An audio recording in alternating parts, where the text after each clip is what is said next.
Je pense qu'en lisant le document de l'ancien président de la CENI, nous devons tirer très attention. Parce que moi, je suis communicateur social. Dans les techniques et stratégies de la communication, il y a des modèles de communication qu'on a toujours donnés pour la consommation du public. Là où je ne suis pas d'accord avec l'officiel doit éviter d'aller dans les réseaux sociaux. Corneille Nangaa n'est plus officiel. Quoique la loi demande à ce qu'il ait de réserve par rapport à ses anciennes fonctions, mais ça ne lui permet pas de rester silencieux ou de se taire éternellement. Non, là ce n'est pas faire de la politique. Alors pour Nangaa, il joue son va-tout. En d'autres termes, il joue son jackpot. Le gouvernement ou l'officiel devait rester dans l'officiel. Et quand l'officiel prend position, c'est comme ce qu'on appelle à l'Église la parole d'évangile. Alors, si aujourd'hui nous voyons que l'officiel quitte et descend dans les réseaux sociaux, la situation devient on ne peut plus embarrassante pour l'officiel, parce que là, nous allons parler comme nos amis économistes, ceux-là qui ont lu le droit économique, et même les économistes parlent de la loi des grévistes. La loi des grévistes dit sur la mauvaise monnaie qui chasse la bonne monnaie. C'est ça la communication de Nangaa. Plus qu'on est en train de suivre Nangaa, plus que Nangaa qui était mauvais est en train de gagner du terrain. Et ça, ce sont des erreurs de communication de la part des officiels. Nous avons une carence en communication au niveau officiel.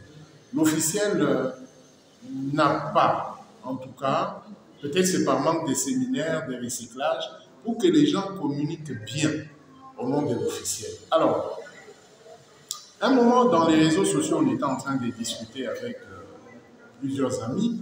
J'ai pris une image que j'ai donnée. Je dis que vous êtes sur le pont Cabu vers le stade de Martyrs. Vous roulez carrosse. Une Jeep dernière cri, Toyota GXR. Et vous avez un téléphone VIP, un smartphone. Et vous êtes en train de communiquer. Vous vous arrêtez au niveau du pont Cabu. L'échec vient, il vous arrache le téléphone. Il descend dans les caniveaux. Et vous laissez la Jeep GXR dernière cri de 150 000 $. Vous êtes bien vêtu, cravaté, et vous quittez cette Jeep, vous rejoignez le chèque dans les caniveaux. Et il y a même des gens qui ont dit que c'était trop fort, comment est-ce que je pouvais traiter Nangaa de Chégué. Non, je n'ai pas traité Nangaa de Chégué. J'ai dit que je suis communicateur social. Et pour un pédagogue, il va comprendre. L'officiel, c'est ce patron avec la Jeep GXR. Nangaa n'est pas un Chégué, mais c'est l'image Yamobola. Ça dit que quelqu'un qui n'a pas la capacité et la valeur qu'a le boss à la Jeep GXR. C'est-à-dire que c'est impensable pour un téléphone, vous laissez un véhicule de ce genre. Ce véhicule, c'est la RDC. Donc l'officiel laisse le véhicule, un moteur en marche, avec tout le risque possible de se faire voler finalement ce véhicule-là, et va suivre le chèque pour un téléphone. Voilà l'image que j'ai donnée. Ça dit que en politique, tous les coups sont permis. Et Nangaa fait partie de ceux-là qui veulent tenir un coup. Et ce coup atteint. Deuxième image que j'ai donnée. Vous êtes notre grand boxeur Bakolé. Vous entrez dans un magasin, vous sortez dans le magasin, un vendeur de cacahuètes vient vous donner un coup dans le dos de Bakolé. Et Bakolé déploie toute sa musculature sur ces cheveux-là, sur ce vendeur de cacahuètes. Donc, il faut que le gouvernement, l'officiel, soit stratège il y a manque de stratégie de communication au niveau de l'officiel parce que dans les réseaux sociaux, généralement, ce sont des polémiques et des faits que des gens supposent et ils mettent dans les réseaux sociaux et les gens commencent à polémiquer. Alors, quand le gouvernement est rentré dans les réseaux sociaux, le gouvernement a récupéré la polémique et il a mis ça sur la place publique. Aujourd'hui, Nanga constitue un débat national parce que tout le monde commence à sortir et des faux documents et des vrais documents. C'est pourquoi nous pensons qu'au niveau de l'État, on doit faire le nécessaire. Vous voyez, c'est vers les années 2005, je crois que c'est la dernière fois que l'État avait organisé ce qu'on appelle le protocole d'État. Nous sommes brevetés en protocole d'État et relations publiques. Depuis lors, on n'a pas vu des gens au niveau de l'État comprendre c'est quoi le protocole d'État. Parce que dans le protocole d'État, il est interdit à un officiel d'aller dans des polémiques de la rue. Mais vous verrez que dans plusieurs sorties communicationnelles, nous avons des difficultés. Et des fois, on confond un communicateur, un communicant et un communicologue. Généralement, tous ceux-là qui se disent être porte-parole, je suis communicateur de telle partie, de tel... Non.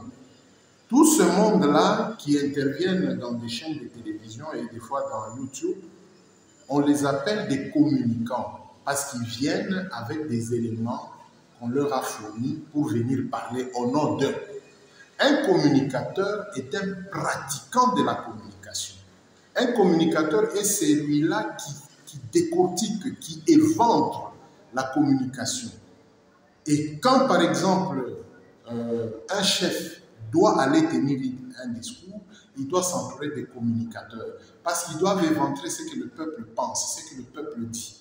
Et quand le chef prend parole, le peuple se retrouve. Quand vous voyez un chef qui parle et que le peuple commence à polémiquer sur ses dits, ça dit que sa communication n'était pas efficiente par manque de communicateurs. Et quand un chef, un député, quelconque termine ses propos, son équipe de communicateurs doit être dans la masse pour comprendre la pensée de l'opinion. Et c'est là qu'on crée le leader d'opinion. Tout le monde s'appelle leader parce qu'on a eu un numéro à la CENI. Donc il y a une confusion totale. Et il est très important avec les élections qui arrivent, la position de Nanga, la position de Denis Kadima et même le pasteur Moulounda, peut-être les autres présidents qui ne sont plus avec nous. Pour ces cas des 3 présidents de CENI, le gouvernement officiel doit chercher à orienter et à conserver leur structure communicationnelle. C'est pour éviter justement ce que Corneille Nangaa venait de faire. C'est parce que l'État ne l'a pas encadré. Et l'État n'a pas voulu l'encadrer. Même quoique Nangaa est devenu candidat président, il fallait encadrer Nangaa pour qu'on n'arrive pas à ce qui est arrivé à la République. Et voilà, on met une polémique sur la rue et ça devient un débat. C'est quelque chose qu'on doit éviter à la longue. Et je chute en disant que au sommet de l'État, on doit faire un effort pour approcher les communicateurs sociaux afin de bien préparer l'année qui s'achève, qui se veut être électorale. Parce que pour nous, nous pensons qu'il n'y aura pas élection, d'où il est important qu'il y ait des communicateurs